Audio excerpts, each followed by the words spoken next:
जंगली कैदियों ने कैद खाने में नंगा नाच मचा दिया था जब उनको जिंदगी में पहली बार ज्योमेट्री बॉक्स मिला। इनको समझ नहीं आया कि इसका करना क्या है। उसमें से प्रकार निकाल के बॉटल के ढक्कन में छेद कर रहे हैं, फिर उसके अंदर से पानी पी रहे हैं। आधे बच्चों को पल्ले ही नहीं पड़ रहा है कि ये दो मुंह वाले प्रकार का करना क्या है, तो वो बैठ के उसकी स्ट्रेचिंग खोल रहे हैं। कुछ गांव के लौंडों ने मिलके तो हथियार वगैरह बना लिए थे। ये देख, ये अपने को यहाँ से मुंह पकड़ना है, उसके बाद तुम जैसे खींच के इसको छोड़। हाँ, हमारे स्कूल में आसपास के गांव से भी बच्चे आते थे। मेरे को बहुत बढ़िया लगते यार ये बच्चे। इनको तुम इनके बैग से ही पहचान सकते हो कि ये तो गांव से, क्योंकि इनके बैग की सबसे आगे वाली जेब में से हमेशा तेल टपकता रहता है। ये लोग लंच के नाम पे एक अचार की चीर और 3 पराठे भर के लाते थे स्टील के डब्बे में, जो रोज लीक कर रहा है। और ये लोग रोज अचार कैसे खा ले रहे हैं। ये लोग स्कूल की बस में ही आते थे, जिसका ड्राइवर था अब्दुल और कंडक्टर रफीक। अब्दुल और रफीक मिलके बसें ड्रिफ्ट करवा देते थे। जान दो। चलो उतर जाओ, आ गया स्कूल। रफीक की स्पेशलिटी थी कि जहाँ से बस निकल ही नहीं सकती वहां से भी निकलवा देता था। हाँ, आएगी, निकलेगी। इतनी जगह में तो 4 बसें पार्क हो जाएंगी। हाँ, जान दो। बस। अब्दुल और रफीक बहुत डेडिकेशन के साथ काम करते थे। बारिश में गांव में बाढ़ आ गई है, गांव वाले बेचारे घर से बाहर नहीं निकल पा रहे हैं। बच्चों ने स्कूल की ड्रेस पहने थे, वापस से खोल दी कि ऐसे मौसम में तो कहाँ ही जा पा रहे स्कूल। इधर अब्दुल और रफीक बस लेके आ गए बाढ़ में। आराम से निकलेंगे, आराम से चले लो। इतनी मेहनत करके जब ये सब स्कूल पहुंच रहे तो पता चल रहा है कि बाढ़ के कारण स्कूल ही बंद है। मेरे को बहुत पसंद है ये बच्चे, क्योंकि ये पढ़ाई को ज्यादा सीरियसली लेते ही नहीं है। ये लोग सारे सब्जेक्ट की एक ही कॉपी बना रहे हैं। टीचर ने कवर चढ़ाने का बोला तो न्यूज़पेपर में लपेट के लिए आ रहे कॉपी को। ये लो, चाय के कप के निशान दिख रहे यार उस पे। बेटा पेपर तो ढंग का लपेट के लाते। 120 पन्ने की कॉपी में 5 पार्टीशन कर रखे इन्होंने अलग अलग सब्जेक्ट के, और उसमें भी छोटा लिख रखा कि कॉपी नहीं बनाए। और ऐसा नहीं है कि इनके पास पैसे नहीं है कॉपी लाने के। इनके गांव में इनकी इतनी जमीन है ना कि ये लोग जमीन बेच के आखा स्कूल खरीद सकते हैं। वो अलग बात है कि इनको इनकी जमीन का हिस्सा अभी तक मिला नहीं है, क्योंकि चाचा और पापा के बीच में घनघोर मनमुटाव है। दोनों को ऐसा लगता है कि इसने मेरे को धोखा दिया है। धोखेबाज, साथ में मत बोल। देख, मैं यहाँ पे फालतू बात करने नहीं आया हूँ, बात एकदम क्लियर है। मेरे को मिलनी चाहिए पूरी प्रॉपर्टी। अच्छा ठीक है, सबसे पहले से तू औकात में रहे। तू रहे औकात में रहे।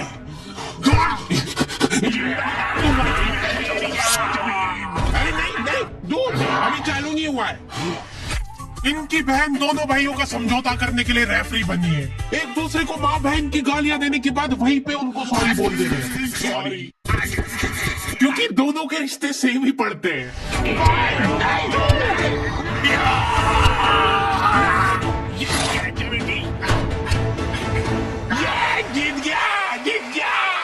ये देखो, कोर्ट कचहरी में मिलेंगे हम। तो अभी तक वो केस चल रहा है और वो चलता ही रहेगा जब तक पापा या चाचा में से कोई मर नहीं जाता। हमारी क्लास के बच्चे बहुत बतोकड़े थे, इनके मुंह का थूक खत्म हो जाता था बोल बोल के। अरे देखो, मैंने व्हाट्सएप स्टेटस डाला था उसका हाथ पकड़ के। अब उसको ऐसा लगा कि मेरा स्टेटस सबको दिखता है, पर मैंने सेटिंग्स में जाके स्टेटस सिर्फ उसको विजिबल कर रखा था। लॉन्डो से कुछ भी शेयर करना बहुत रिस्की काम होता है। मेरे को तो अच्छी लगती है यार कंटेंट। तुमने सिर्फ बोला है कि ये अच्छी लगती है, इधर लॉन्डो ने अफवाह फैलानी चालू कर दी। सर, उसको आंख उठा के मत देखना, भाई की बंदी है।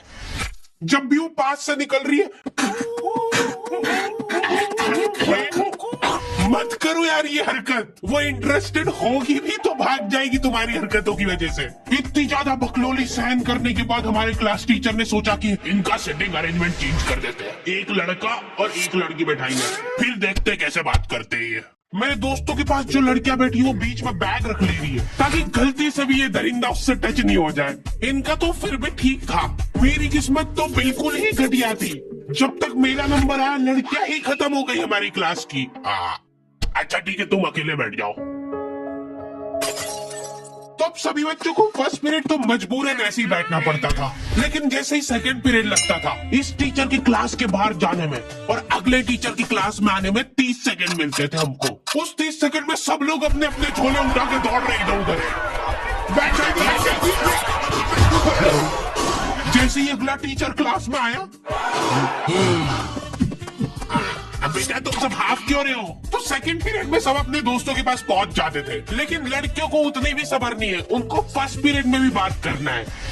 व्हाट्सएप स्टेटस जो था वो सिर्फ उसको दिखा।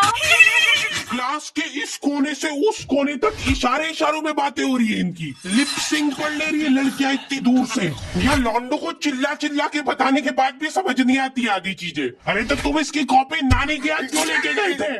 सर वो मेरे को लगा मैं वहां जाके पढ़ाई करूंगा। इनसे घर में, स्कूल में, कोचिंग में कई पढ़ाई नहीं हो रही है, और 4 दिन के लिए कहीं घूमने जा रहे तो उसमें बैग में कॉपियां भर ले रहे कि अब होगी पढ़ाई। वो भी दूसरे की कॉपी मांग के ले जा रहे हैं। वहां जाके सिर्फ कॉपी निकाल के सामने रख दी सबके, ताकि नानी के घर पे तुम्हारा एकदम रोला जम जाए कि लड़का दुनिया इधर से उधर हो जाए पर पढ़ाई नहीं छोड़ता है। लड़का दूसरे की कॉपी मांग के लाया है अपनी कॉपी कंप्लीट करने के लिए, जबकि स्कूल डेली जा रहा है अपना लड़का, फिर भी कॉपी इनकम्प्लीट रह जा रही है। और बात ये कि वहां जाके भी इनसे कॉपी कंप्लीट हुई नहीं है, उल्टा हुआ निकाल के रख दी थी और भूल के आ गए कॉपी। और तुम्हारी लीव तो 3 दिन की, तुम 5 दिन बाद क्यों आए मुंह उठा के? सर हम लोग तीसरे दिन पे निकल गए थे वहां से, और हम जैसे ही ऑटो रिक्शा में बैठे, नानी जी ने रोना चालू कर दिया। अब जैसे जैसे ऑटो दूर जा रहा था, मेरी नानी जी जोर से रोने लग रहे थे।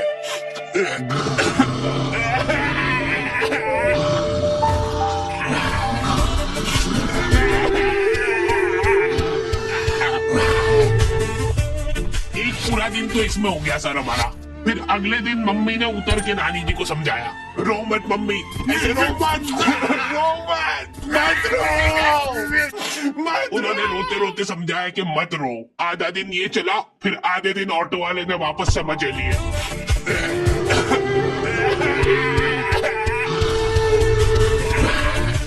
बहुत हरामखोर टाइप बच्चे आते थे हमारे स्कूल में। हमारी क्लास के कुछ बच्चों को जो क्या चुल मची कि स्कूल में फोन ले जाते हैं और वॉशरूम में जाके वो फोन में गाने चला के झुंड बना के नाच रहे हैं।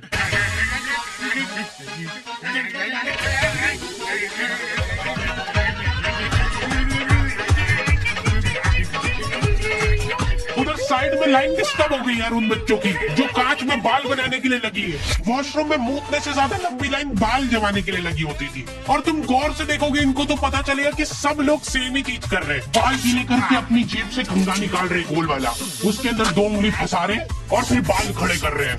और बाहर निकलते से सारे टीचरों ने घेर रखा है इनको, क्योंकि इतने जोर जोर से गाने बजा के नाच रहे थे ये लोग। किसके पास है फोन, जल्दी से बता दो। मैम ऐसा कुछ नहीं, हम तो मुंह से गा रहे थे। किसी से भी पूछ, मैम इसके पास ही है फोन, हमको छोड़ दो, हम तो सिर्फ बाल जमा रहे थे। तुम कुछ कांड करते हो, पकड़ा जाते हो तो तुम्हारा दिमाग चलना ही बंद हो जाता है एकदम। इनसे पूछ रहे कि बताओ बेटा क्यों लाए तुम स्कूल में फोन? मैम वो यूट्यूब से पढ़ाई करने के लिए। स्कूल में? हाँ, हमारे स्कूल में सबसे बड़ी टॉप की सजा होती थी सस्पेंड करना, और मेरे को पता नहीं क्यों बहुत बढ़िया लगती थी ये सजा। ना तुमको स्कूल वालों को लीव लिख के देना है, ना स्कूल वाले तुमसे पूछेंगे कि तुम कहाँ गए थे। रिटायरमेंट वाली लाइफ जी रही हो तुम स्कूल में। उसके मम्मी पापा को बुला के वो फोन भी दे दिया और उसको सस्पेंड कर दिया। अब वो बच्चा घर पे बैठ के आराम से फोन चलाता है और अपना जीवन खुशी खुशी बिताता है। उसके घर में सिर्फ 2 ही रिटायर्ड लोग हैं, एक उसके दादाजी और दूसरा वो।